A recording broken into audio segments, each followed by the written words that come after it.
Now, speaking of old guys, Chris Paul. Yep. Going to play with Big Vic.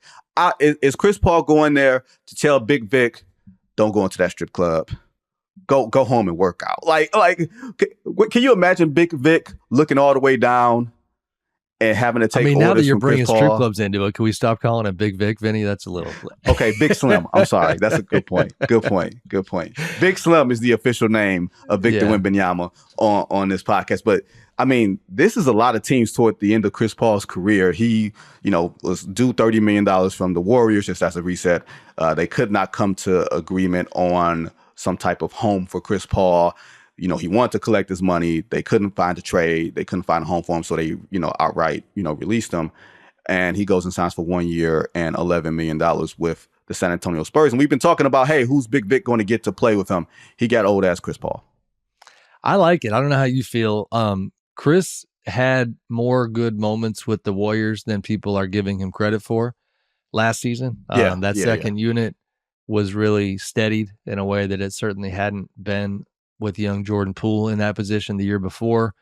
Of course, age being a major part of this, health got the best of him, and that's why, by and large, his Warriors tenure will be seen as unsuccessful.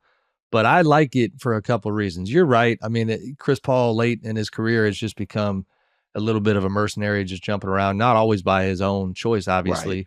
Right.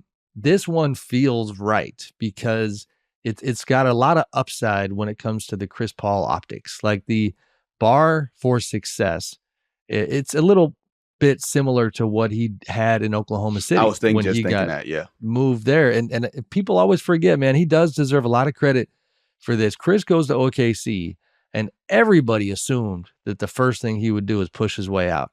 And you know what he did? He got in a room with the entire Thunder team and told them, my feet are here. I am here, and I'm here to play ball, and I'm here to lead, and I'm here to help however I can. And he did. And they almost beat the Rockets in the playoffs, in the bubble that year, ironically enough. That would have been a hell of a little revenge tour. So I always like Chris's chapter in OKC because it's a small market. It's not a sexy place to live.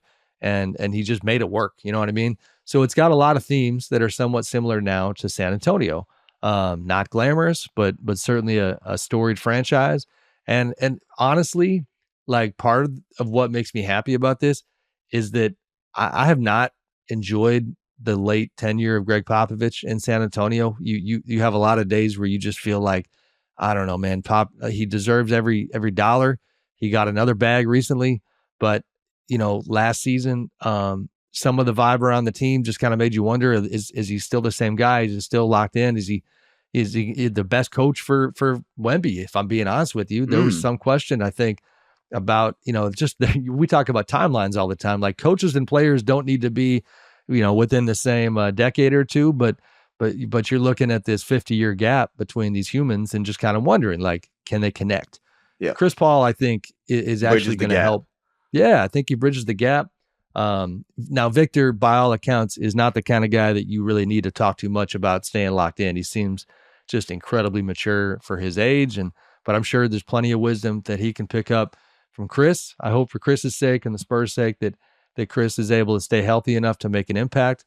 And I could see them, depending on what the rest of the roster looks like, in these next couple weeks and months, just being an interesting team that finally wins some games. Because I know I was in the minority, Vinny, last year on this topic, but of course I voted for Vic for Rookie of the Year. Everybody did, but it took me a minute to get there just because it was hard to watch. Just about halfway through the season, I'm a little bit of a sucker for, first of all, incredible defensive player, but then you're looking at the overall body of work on the defensive side of the floor, and it wasn't there. They're a very bad defense. Now, I know the on-offs were just insane in terms of when he was on the floor, and the bar was so high when it comes to, Vic and who he'd been compared to. You're legitimately talking about a LeBron-type level coming into the league. I expected, a little more winning right out the gate. Not a ton, but enough where you just kind of say, this guy moves the needle from the jump. So I feel like Chris, is going to help in that regard. And I like it. I think it'll be a good move. No, I think Chris Paul is no longer, the jokes are the jokes, but Chris Paul no longer drives winning the way that he used to. He might have been, during his day, especially for his size, in that period of time, the single, greatest driver of winning during that period. Stephen Curry's like 3 inches taller than Chris Paul. That's why I don't put them in the same height category. But he can influence winning. And one of the big things that we saw last year, one of our own collective media frustrations watching Victor Wembanyama last year was Devin Vassell, Keldon Johnson, hey, give Vic the ball. Like, throw it up to him. You have a guy that's literally going to put him in every great position possible. They're going to run that pick and roll. Chris Paul is still an incredibly effective, efficient player at this stage. He's going to get to his spots. He's going to get to the elbow, and he's going to make sure that Big Vic gets the ball. So I do think that will help, especially with Pop being a little bit older. And does he have the energy to be chasing these kids around all the time and being if we're frustrated, imagine how frustrated he is. Yeah. I know we got to keep it moving, but a quick side note.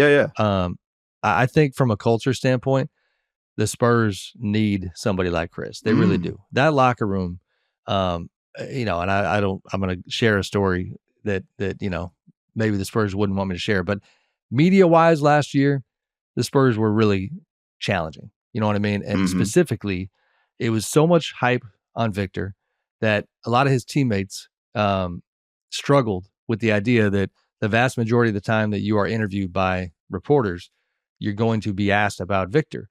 And so there were some choices made from an access standpoint where the Spurs started trying to like shield his teammates from having to do the type of media stuff that they are obligated to do, and like bending over backwards to try to make young people comfortable in this really unique environment when they were, playing with a transcendent talent. To me, that type of stuff is like, if you have Chris Paul in the locker room, telling a young guy, like, listen, like, this is how you handle the media. Just do this, just do that. Like, he's been through everything. He's seen everything. Yeah. That kind of voice. Because let's be honest, Pop doesn't have the energy or the inclination to have that kind of a conversation. Chris can fill in the gaps in that kind of way, I think. No, I think you're absolutely right. And like you said, a 50-year gap between Pop and Wembanyama. Chris Paul is probably right square in the middle in terms of age, because Chris will be 40 next year. So it's almost like almost like you're splitting the baby. Not quite splitting the baby, but very close enough to it from an age standpoint.